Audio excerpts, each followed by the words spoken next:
Euzu billahi mineşşeytanirracim. Bismillahirrahmanirrahim. Muhterem Müslüman kardeşler, biz sizin bilen teги atnada ilenu turunda, kevga çıgı turunda silashib ketgan edik. Ya'ni kishi jamg'iyatda umuman ilenu kerakmi, narsaga kerak, ham endi alarning foydali, ilenmewning ziyanlı yaklari turunda. Endi bugun bir-iki söz aytib ketasi kela muhterem kardeşler, er kishining ham xotin qizning shulayıq munosabatlari turunda. Ne için degende, muhterem kardeşler, biz kubimizning problemalar bar gailede. Gailede problemalar var. Qayan bilasiz desegiz, kubu şiraqta masjidga kelib, mana şulay hazrat silashib alayıq ali deb silashalar erlar, xotinlar ham gailedagi o'zlarining problemalarini sililar.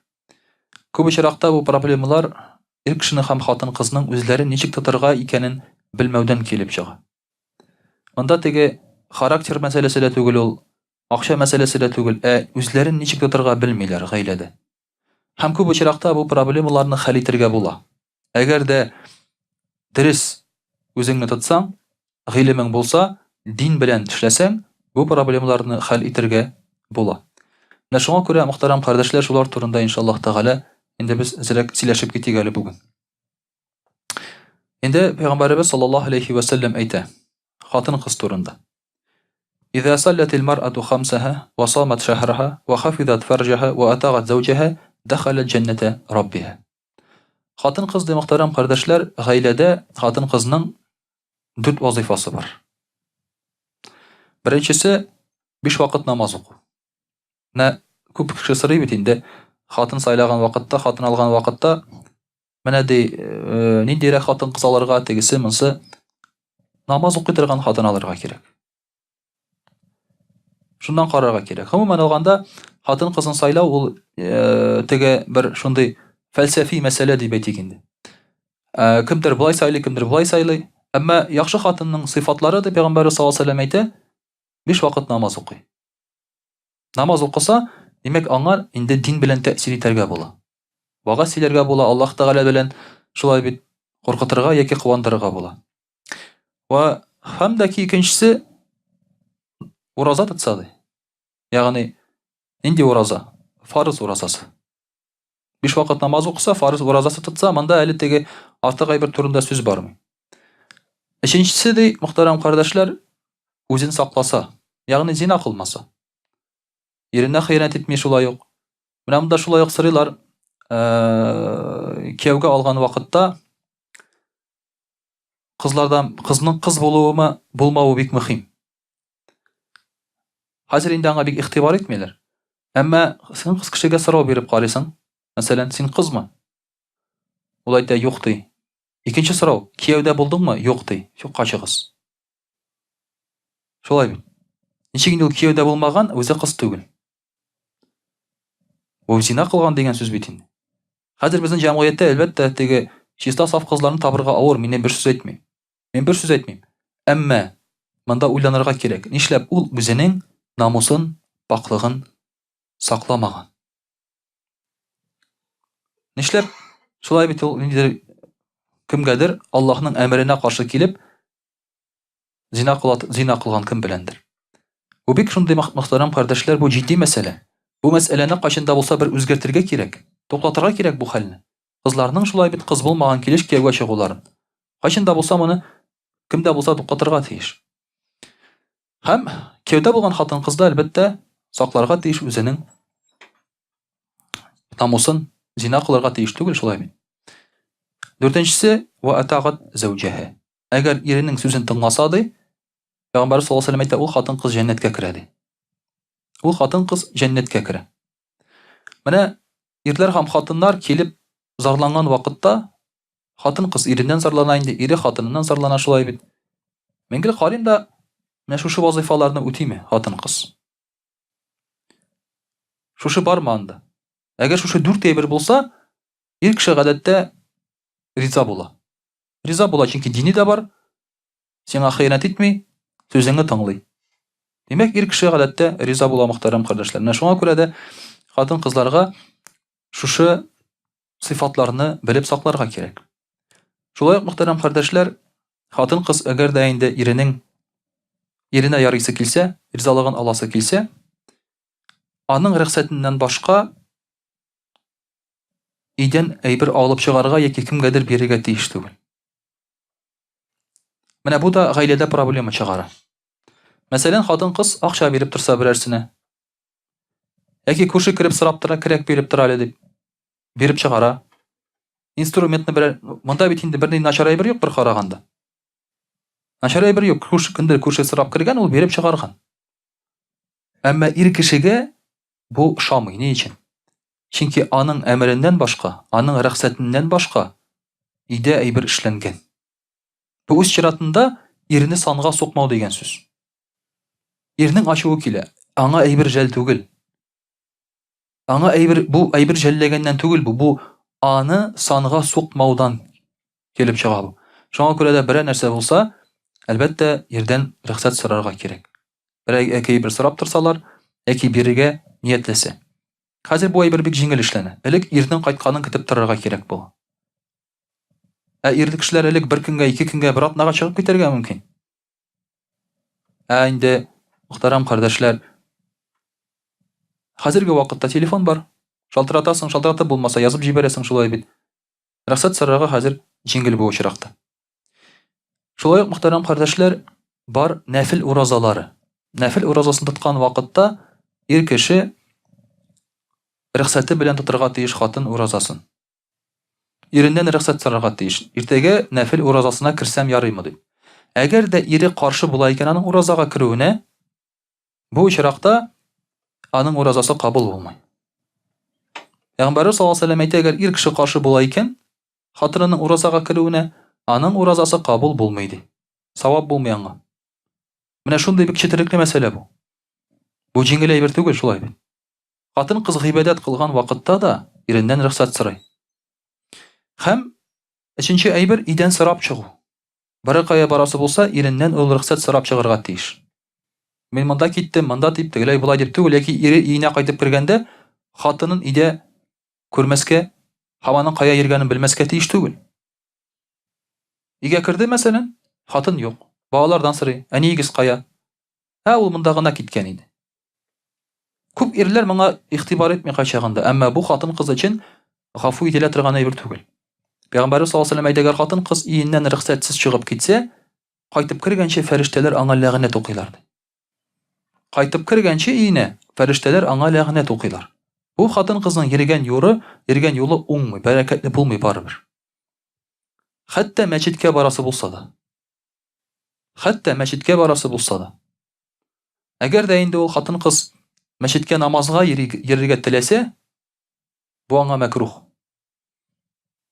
Хатын-кызның мәчеттә укыган намазына караганда, өйдә укыган намазы саваплырак. Ир кеше өчен 27 тапкыр савап күбрәк мәчеттә, хатын-кыз өчен 27 тапкыр савап күбрәк өендә. Ул хәтта игътикаф кылган вакытта да мәчеттә кылмый игътикафны, үзенең намаз укый торган җирендә игътикаф кыла, намазлык өстендә. Хатын-кызның бөтен тормышы ул өй белән, йорт белән бәйле. Һәм шуңа күрә дә кирәкмәгән килеш өйдән каядыр чыгып китеп йөрергә аңа киңәш ителми хатын-кызга. Күбрәк өйдә утырса хәерлерәк. Әгәр дә ире белән бармаса яки кирәк булмаса шулай бит инде. Шулай мөхтәрәм кардәшләр, хатын-кызның тагын бер вазифасы ир кешеләрнең ачуын китерә торган шулай бит инде. Хатын-кыз ир кешенең намусын сакларга тиеш. Ягъни аның турында начар сүз сөйләргә тиеш түгел. Менә күп очракта хатын-кызлар үзләренең ирләре турында начар сүз тараталар. Минем ирем мондый, тегендей, ялкау, я булмаса анда башка шундый теге. Карап торасың менә, синең алдыңда яхшы авторитетлы кеше тора. Хатыны килә дә дәрәҗәсен шәрә шуның. Аның турында бер нәрсә әйтеп куя да, шуның белән шул бетте китте. Менә шуңа күрә дә мөхтәрәм кардәшләр, инде ирнең дәрәҗәсен төшерергә кирәк түгел. Бер галимнән сораганнар. Аның хатыны турында. Ул әйткән, мин үземнең хатынымның кимчелеген кешегә әйтмим дигән. Кешегә әйтмим, бу гынах дигән. Үз хатынының кимчелеген кешегә әйтү дигән. Бу галим әйткән. Шуннан соң бу галим хатынын айыра. Хатыны айрылгач, аннан сорап киләләр. Хатыныңны Нинди иде синең дип әйтә әле дип, анда кешеләр өйләнергә телиләр дип әйткәч, ул әйтә, ул миңа чит кеше ди, чит кешенең минем эшем юк анда ди. Ул чит кеше ди, чит кешедә минем эшем юк ди. Менә бу мөхтәрәм кардәшләр, шундый хикмәтле сүзләр. Шуңа күрә хатын-кыз да шушы сүзне үтәргә тиеш. Үз иренең дәрәҗәсен төшерми шулай бит. Әгәр дә аның ире җибегән, булдыксыз, начар икән, ул бит сайлаган шундый ирне. Шундый иргә ул кияүгә чыгарга риза булган. Шулай бит. Димәк, ул үзе җибегән, үзе булдыксыз, надан, сайлый белми ирләрне. Сайлый белми.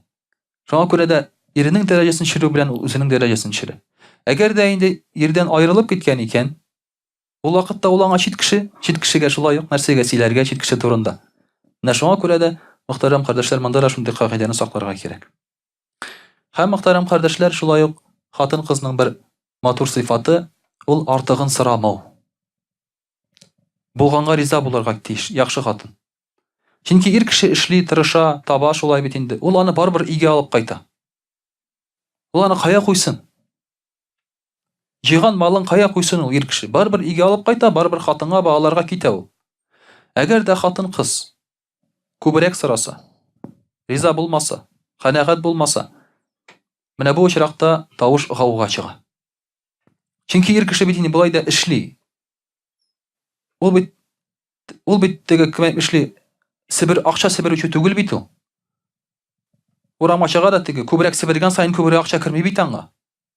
Аны хатын-кыз шулай җиңел генә уйлый кайчагында, шулай син күбрәк акча эшләргә тиеш ди. Ну ни, алай гына җиңел генә эшли торган әйбер түгел бит ул. Әгәр дә син теге ярар эшкә барасың да бер капчык акча алып кайтасың. Ну кайткан юлда әйдә икенчесе булсын дип тагын бер капчык кыстырып кайтам дисәң, алай булса әйбәт булыр иде ул, шулай бит. Әмма алай түгел шул. Кай вакытта иртәдән кичкә кадәр эшлисең? Әз түлиләр. Кай вакытта вакытында түләмиләр. Бер ир кеше әйтә бит. Мин дә иләндем ди, тормыш җиңелрәк булсын дип ди. Чөнки ди, иләнгәч, гадәттә ике кеше эшли бит инде гаиләдә. Ике эш була ди гаиләдә. Ике эштән тагын икеләтә күбрәк зарплата килә ди. Дөрестән дә шулай килеп чыкты ди, мин иләнгәч икенче эшкә урнаштым ди. Ике кеше эшләгән булып чыга инде шулай бит гаиләдә. Шуңа күрә, мөхтәрәм кардәшләр, ул теге артыгын сораудан мәгънә юк. Ир кеше тырыша, эшли, барбер таба ул. Барбер ир кешенең аның хылкында ул акча алып кайту дигән нәрсә. Һәм ир кешенең хылкында акчасы булса, ул аны үзе күрсәтергә тырыша. Ул үзе мактанырга ярата ул. Хатынына мактанмыйча кемгә мактансын инде ул, шулай бит. Барбер мактана ул хатынына. Ул әгәр дә хатын-кыз бер нәрсә дә сорамаса, ир кеше аптыраганнан үзе килеп әйтә, әйдә сиңа бер нәрсә алыйк әле ди. Шулай бит. Ир кеше ярата мактанган. Балаларына нәрсәдер алырга тырыша ул. Кешедән ким-хур булмасыннар дип. Ничек инде башка балалар арасында йыртык кием белән йөрсә аның баласы, шулай бит, ул бит инде барбер алып бирә аңа. Акчасы булса әлбәттә. Шуңа күрә хатын-кызның артык соравыннан, мөхтәрәм кардәшләр, мәгънә юк. Әмма тәрбия кирәк, шулай ук. Менә күп кенә безнең гаилә тормышында гаиләләр начар яшиләр, бузыла, әти-әни тәрбиясе булмаганга күрә. Әти-әни баланы өйрәтми, ничек итеп гаиләдә яшәргә кирәк икән. Гаиләдә ничек яшәргә кирәк икәнен әти-әни өйрәтми. Менә безне өйрәтмәделәр, монда утырган беркемне өйрәтмәделәр. Минем иманым камил. Әти-әниегез менә шулай утыртып сезне, улым, кызым, гаиләдә булай бул, иреңгә карата булай бул, хатыныңа карата булай бул дип кемгә өйрәткәне бар? Беркемгә өйрәтмәде шулай бит әти-әни. Ул ничектер үзеннән үзе килә торган әйбер түгел ул. Аны өйрәтергә кирәк балаларга. Миңа әни әйтте бер сүз, улым ди, хатыныңа хыянат итмә ди. Хатын-кызлар бөтенесе бер төрле ди. Хатын-кызлар бөтенесе бер төрле ди. Менә шуны әйтте миңа әни. Бу бик кирәкле сүзләр. Чөнки ир кеше инде ул теге иләнгәчтән тагын чит хатыннарга карый башлый бит әле ул барбер теге. Мөселман булса икенче хатын ди инде ул. Әгәр дә мөселман булмаса, любовница дип карый башлый инде ул, шулай бит. Әни әйтте, улым ди, мәгънәсе юк ди, алар бөтенесе бер төрле ди. Ләкин нинди икәнен әйтмәде. Бөтенесе яхшымы алар, бөтенесе начармы? Анысын әйтмәде. Анысын мин үзем белдем аннан соң. Аңладым иләнгәчтән нинди икәнен, әйтмим мин. Менә шуны гына әйтте. Менә мондый сөйләшүләр бик кирәк, мөхтәрәм кардәшләр. Уяларга кирәкми. Әсма ибн Хариджа әл-Фазари дигән кеше үзенең кызын кияүгә биргән вакытта кызына булай дип әйтә. Син ди яшәгән оягыңны хәзер калдырып чыгып китәсең ди. Һәм сиңа таныш булмаган башка бер йортка барасың ди. Кызына шулай дип өйрәтә, киңәш бирә. Һәм син белмәгән кеше белән тора башлаячаксың ди. Чөнки кыз кеше кияүгә бара, ул белмәгән кешегә кияүгә бара. Алар инде 5 ел буе бергә йөргән булсалар да, барбер белми әле ул аны. Шулай бит. Ул бер-береңне белә башлыйсың тора башлагач, әле торганда да барбер ачылып бетми.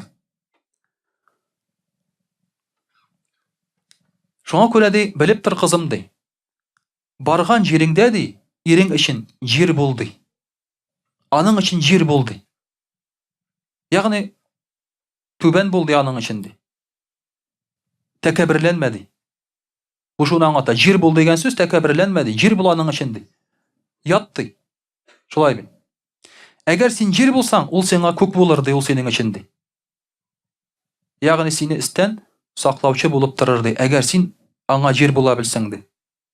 Син аңа ятак булды. Ягъни ятыр урыны булсы аның өчен ди. Ятыр урын нинди ул? Җайлы, йомшак, ял бирә торган шулай бит. Ята торган урыны бул аның өчен ди. Ә ул синең өчен терәк булыр тормышта ди. Син аңа кыл булды. Кызына әйтә, иренә. Иренгә кыл булды. Хәзер нәрсә диләр кызларга? Сүзен тыңлама, менә булай тот иреңне диләр, шулай бит. Уйнара менә бу тор. Җыртма. Бер кая бармасын, акчасын сиңа бик кайтарып бирсен дип. Менә шулай өйрәтәләр хәяниләр, име? Син аңа кыл булды дип өйрәтә мөселман әниләр, әтиләр. Әгәр син аңа кыл булсаң, ул да сиңа кыл булыр ди. Ягъни әгәр син аның сүзен тыңлап, аңа баш исәң, ул да сиңа кыл булыр. Ул да сиңа шулай ук шундый ук мөнәсәбәттә булыр ди. Аңа бәйләнмә ди. Иренгә бәйләнмә ди, мөхтәрәм, уйлап карагыз әле. Хатынга укырга кирәкме? Иренгә бәйләнмә ди. Әгәр дә бәйләнсәң аңа, ул сине яратмый башлар ди. Бәйләнмә дигән сүз кирәкмәгәнгә килеп тыгылып ирмәскә тиеш хатын кыз. Ир кеше моны яратмый. Игә кайткач ир кеше шулай бит әзрәк кенә һава алырга кирәк аңа. Ә монда ишек төбеннән үк унда уже атака. Шулай бит. Ни хәлләр? Сырама синең минем хәлләремне, шулай үзем сөйлим мин кирәк булса. Ни хәлләр? Кая җырдың, кая булдың, кемне күрдең, нәрсә алып кайттың? Әле ашарга, эчәргә биргәнче үк инде сораулар китә. Тәк мин ни сине көтеп тора дирим, монда барып кайтырга кирәк, тегендә барырга кирәк, мин бу кинога барасым килә, ресторанга барганыбыз юк инде күптән. Менә бала белән чыгып керергә кирәк урамга. Ну, әзрәк син бит әле кайттың гына әле, шулай бит. Бәйләнмә ди. Бәйләнмә син аңа ди. Чөнки ул сине бәйләнсәң яратмас ди. Аннан ерагайма ди. Әгәр ерагайсаң ди, ул сине онытыр ди. Ягъни бөтенләй ерагайып, чит кеше кебек йөрмә ди. Чамасын белергә кирәк ди, шулай бит. Әгәр дә шулай булсаң ди, ул сиңа якын булыр ди. Әгәр ул сиңа якынайса ди, син дә якынай ди. Әгәр ул синнән ерагайса, син дә ерагай ди. Ягъни тавыш куптарма ди. Әгәр дә сиңа якын килә икән, үзе сөйләшә икән, тыңлап утыр аны. Тыңлап утыр, шулай бит. Әгәр дә сөйләшмәй ерагая икән, килмә, бәйләнмә, син аның белән сөйләшмә ди. Шулай ук ди. Аның ди исен саклады, иренең ди, борынын саклады. Кылагын саклады һәм күзен саклады. Нәрсә дигән сүз бу? Чит кешеләргә карап йөрмәсен, чит хатыннарны иснәмәсен, чит хатыннарны тыңламасын. Шуны булдырырга тырышты. Хатын кызлар алар хәйләле дә булырга тиеш. Ирләренең читлегендә монда карап йөргәнне шулай бит алар чамаларга тиеш. Һәм мөхтәрәм кардәшләр, әйтә, синнән тәмле генә ис килсен ди, ирең өчен ди. Сасы исләр белән йөрмә ди, шулай бит. Синнән тәмле исләр генә килсен ди. Һәм шулай ук синнән яхшы сүзләр генә ишетсен ди. Һәм сине гел матур килеш күрсен ди. Менә элек кызларын шулай өйрәтә торган булганнар әтиәниләр. Хәзерге вакытта ни иргә, ни хатынга шулай бит кызга мондый дәресләр бирүче юк. Шуңа күрә күп очракта гаилә тормышлары барып чыкмый, хәтта мөселманнарның да. Менә шушы тәртипләрне мөхтәрәм карашлар инде белеп торырга кирәк һәрберчебезгә. Инде Алла бирсә, русча сөйләп китәрбез. Аузу биллахи минаш шайтанир раджим. Бисмиллахир рахманир рахим. Дорогие друзья, сегодня мы с вами говорим о семейной жизни, о семейных отношениях. Каким бы широким ислам не был и какие бы темы ислам не охватывал, самый главный для человека остаются его семейные отношения, с чем он сталкивается каждый день. Потому что человек каждый день не сталкивается с торговлей, каждый день не сталкивается с наказаниями, каждый день не сталкивается, да даже на намаз он встает всего лишь 5 раз в день. Уразу держит вообще один раз в месяц, то есть целый месяц, один раз в год. Про хадж я уже вообще молчу. Но семейные отношения, дорогие друзья, это то, с чем мы встречаемся каждый день. Это может дать нам большую радость, это может нас огорчить неслыханно. Потому что это как раз то, что на нас действует на самом деле. Семья человека дает ему крылья, если это ему необходимо, но и обрезает крылья, если семья идет плохо. Семейная жизнь идет плохо, ничего уже не надо в этом случае. Поэтому очень важно, чтобы в семье человека было хорошо. Тогда у него в жизни, на работе и в общении с людьми тоже будет хорошо.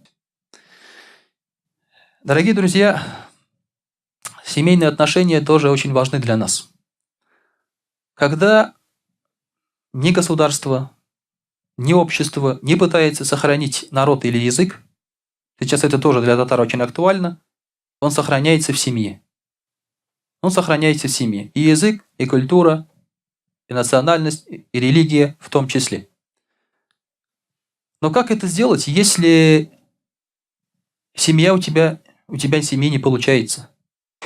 Если разводы так чисты, и дети растут не со своими отцами и матерями, и муж и жена враждуют между собой, становятся врагами, как здесь оставить какое-то наследство, как здесь воспитать будущее поколение? Это невозможно.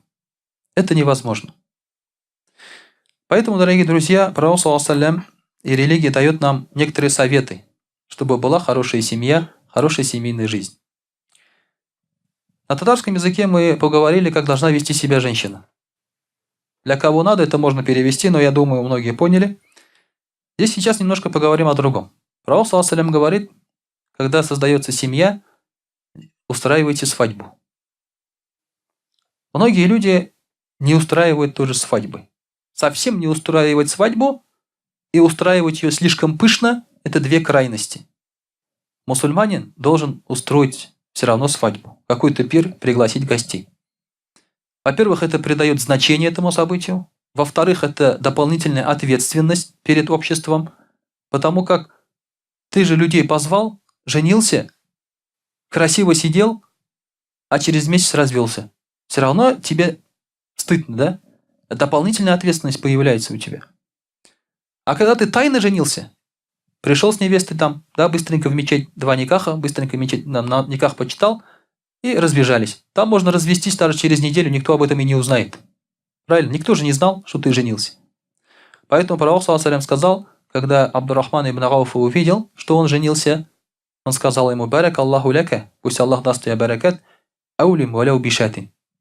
Сделай свадьбу, хотя бы зарезав одного барана. Зарежь, говорит, одного барана и сделай свадьбу, хотя бы так, минимум, говорит. Потому что он шел по улице, на нем были следы миска, тогда миск был желтый, натуральный, на одежде, и он сказал: что это, говорит, у тебя за следы? Он сказал, пророк ﷺ так уже намеком понял, что он женился. Он говорит: это, говорит, миск. Я, говорит, женился у Расуля Аллах. И дал махр определенный, с косточкой финика золота он дал. Махр. И пророк ﷺ об этом не знал. То есть поэтому он сказал: устрой свадьбу, чтобы об этом узнали. Чтобы это не было тайным или не было секретом. Второе, с женами надо обращаться хорошо и терпеливо. Дорогие друзья, это очень важно. Потому что мы думаем, что женщина – это враг. И с врагом надо бороться каждый день, да? Конечно, это все правильно. Но тем не менее, с женщинами надо обращаться хорошо и терпеливо. Мужчина должен быть терпелив. Это очень важно. Он не должен заводиться из-за любых пустяков и не должен много внимания обращать на поведение жены, на ее разговоры. Женщина иногда болтает что-то там свое, да, иногда делает что-то там свое. Ты не должен каждый раз в это вмешиваться. Будь терпелив, потому что ты женщина. Третий, Умар, ради Аллаху анху, сказал такой совет. Мужчина должен вести себя со своей женой подобно ребенку. Будьте как дети, говорит, со своими женами. То есть общайтесь играючи. Будьте как дети. Не надо быть мужчинами суровыми какими-то, да, постоянно требующими, живущими по правилам, там список, да, пункт 1 муж прав, пункт 2 если муж прав, смотри пункт 1, все. Не надо постоянно то есть будьте как ребенок, потому что у женщины материнский инстинкт подскажет, что за ребенком надо ухаживать, правильно, если вы ребенок. Хотя на самом деле мужчины так и есть, это большие дети. Нужно погладить, нужно помыть, нужно вовремя покормить и так далее, и все будет нормально, плакать не будут. Ну, я уж про титьку дать не говорю уже, это, а то звучит не очень хорошо, хотя сказал уже. 4. Шутить в меру. Шутить в меру. И не потакать жене во всем. То есть не надо расслабляться и совсем все переводить в игру и в шутку. Ты должен тоже оставлять свое достоинство.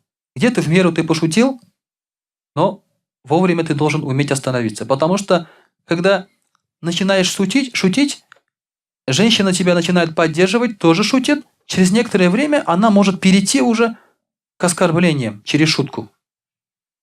Перейти уже, начинает обижать тебя, задевать твои достоинства. Вот ты уже должен уметь тут находить край. То есть остановился, все. Пошутил, хватит, нормально. Теперь давай отдыхай. Завтра придешь, пошутим еще. 5. Умеренность в ревнивости. Не надо быть абсолютно ревнивым. Да? Ревновать ко всему. Но и не надо вообще ни к чему не ревновать. Нормальный мужчина, он ревнует свою жену. Нормальный мужчина. Это ревность, это показатель любви. Соответственно, мужчины ревнуют, должен ревновать. Но не надо просто так ревновать. К любому звонку, к любой смс-ке, там и так далее, да? К любому общению там. Есть своя мера определенная. Надо знать уровень. 6. Умеренность в расходах. Мужчина должен содержать свою жену и детей, но нужна умеренность в этом. Не надо все деньги ей давать. Не надо все деньги давать жене, приносить. А потом, что получается? Потом, если какие-то расходы есть, ты приходишь и просишь у жены. Вот там надо масло поменять, там нужно там. Столько-то денег дай, пожалуйста. Это что такое вообще? Иногда это меня вообще удивляют такие вещи. У мужчины должны быть деньги, да, которые он берет без спроса, тратит без спроса. Поэтому нужна умеренность в расходах. Все отдавать жене, тоже это будет неправильно. Но в то же время тоже надо давать жене на расходы деньги. Там уже закрутить все болты в такой степени, что у нее вообще нет денег, что она хлеба даже не может купить без спросу, там, да? Мороженое даже себе не может купить или тебе. Это, конечно, тоже неправильно. 7. Мужчина должен знать. Знание шариата должен иметь, которые касаются месячных. Потому что он должен обучать свою жену в этом плане.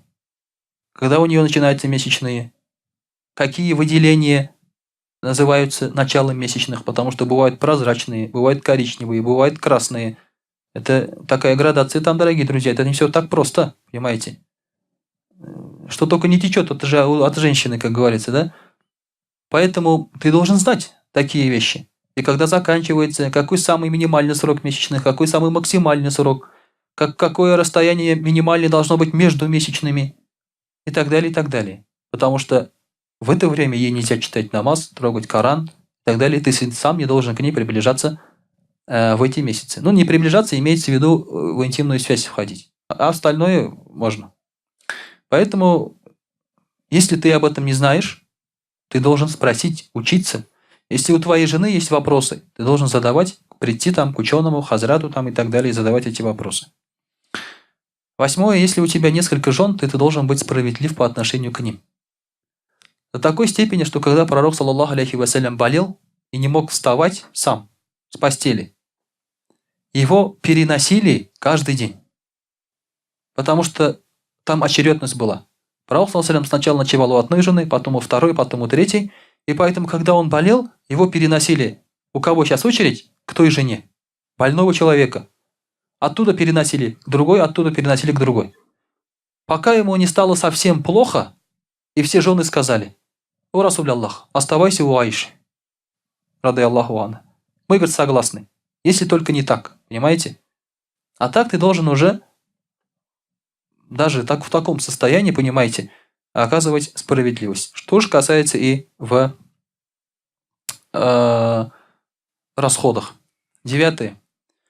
Дорогие друзья, очень важна половая связь, интимная связь. Ты тоже вообще должен об этом знать, понимать, что это такое, да? И не ты должен думать не только о себе. Ислам очень строго об этом говорит. Не думать только о себе. Удовольствие должна получить и жена тоже, не только ты. Это для тебя не инструмент, это отношение.